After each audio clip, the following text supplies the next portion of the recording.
Olá, minha gente.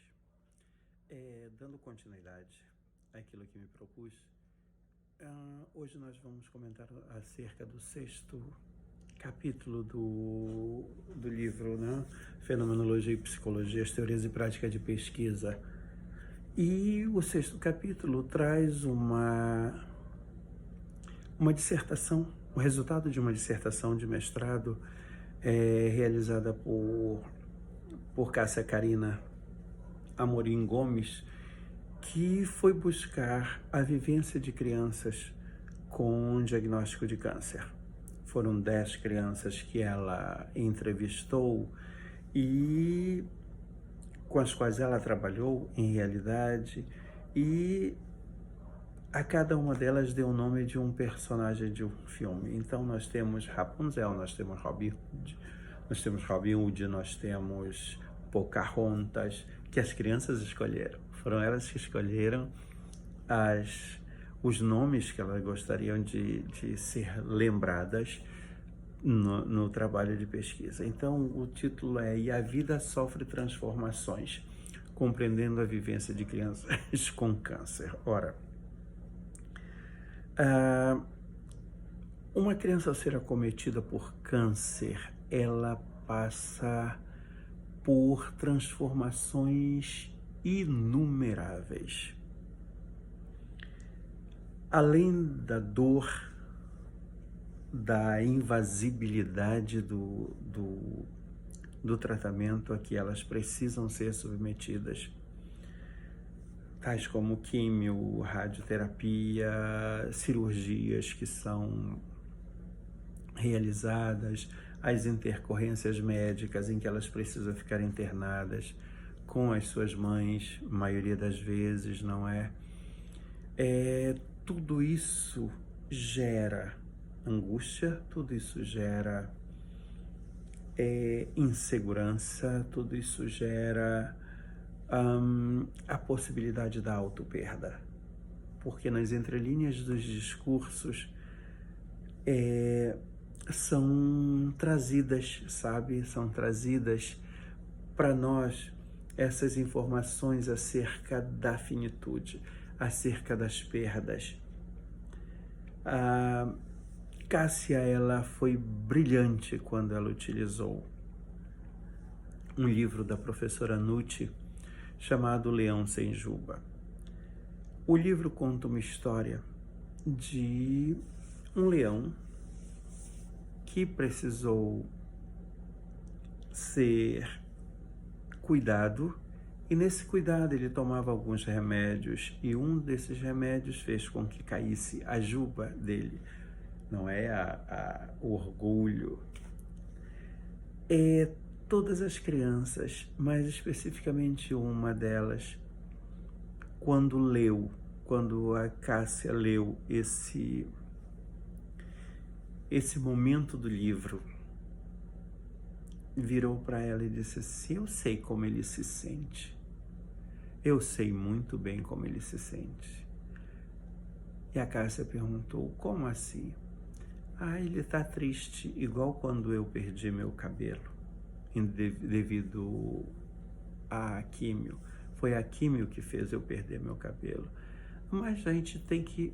E o que se poderia dizer para ele, a Cássia, não é? Ela perguntou. Aí a criança retorna para ela e diz assim: que ele não se preocupe, porque vai crescer. Então, observem. As crianças são submetidas a um tratamento altamente invasivo, as crianças são afastadas do seu nicho familiar, muitas delas são do interior do estado do Amazonas, muitas delas são de outros estados próximos ao estado do Amazonas. Então percebam a pluralidade de questões ou situações que aí estão presentes. É o cuidado da equipe médica, é o cuidado da mãe, é o cuidado do grupo grupo de apoio à criança com câncer, da Casa Lar, não é? É um cuidado de pessoas que frequentam a Casa Lar, é um cuidado relacionado às outras mães e às outras crianças. Então, essas crianças, elas nos dão uma lição maravilhosa. Nesse capítulo, eu creio que é um dos capítulos de maior aprendizagem que nós podemos encontrar no que diz respeito à experiência da dor, à vivência do sofrimento, à questão da possibilidade da finitude, como eles veem, sabe, o significado, o sentido que eles atribuem ao tratamento, o sentido que eles atribuem ao olhar desse outro, o sentido que eles atribuem ao cuidado desse outro para com eles. Enfim, mais uma vez ressaltando, por isso que é pluridimensional.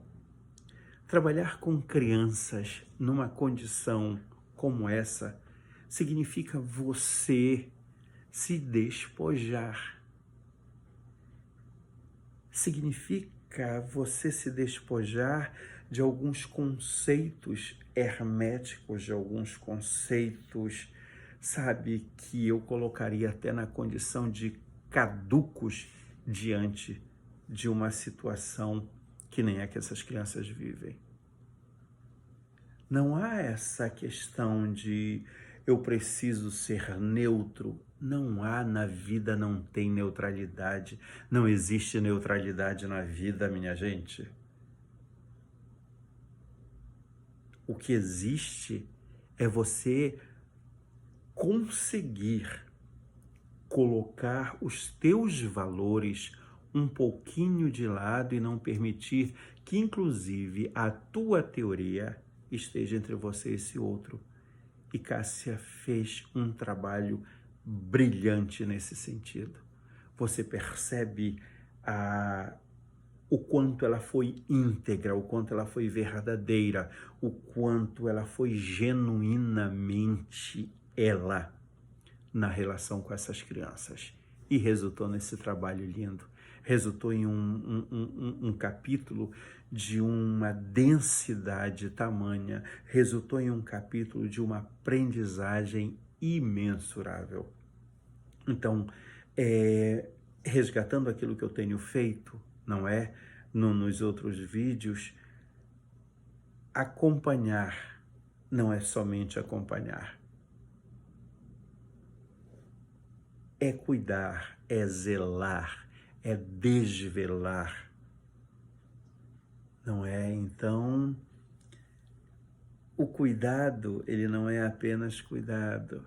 A escuta não é apenas escuta. A relação psicoterápica não é apenas mais uma relação. Ela é uma relação de construção minha enquanto terapeuta e desse outro enquanto ser humano. Por que eu trago a psicoterapia, tenho trazido a psicoterapia? Porque numa relação de pesquisa acabam sendo trazidas as questões muito próprias desse outro, acabam sendo trazidas questões tão íntimas desse outro e com as quais ele, inclusive, ele nunca havia comentado com ninguém. Então, imagine a relação terapêutica. Imaginem você acompanhar essas pessoas com doenças crônicas. Imaginem o quão o mundo dessas pessoas, no momento em que são aquinhoadas com este presente, que é a comunicação do diagnóstico, não é? O quanto o viver, o existir, vai como que afunilando, estreitando, no sentido de que muitas, e a maioria assim, acaba se julgando o próprio quadro nosológico, veste uma carapuça dos sinais e sintomas, ela passa a ser a própria doença. E o nosso papel é exatamente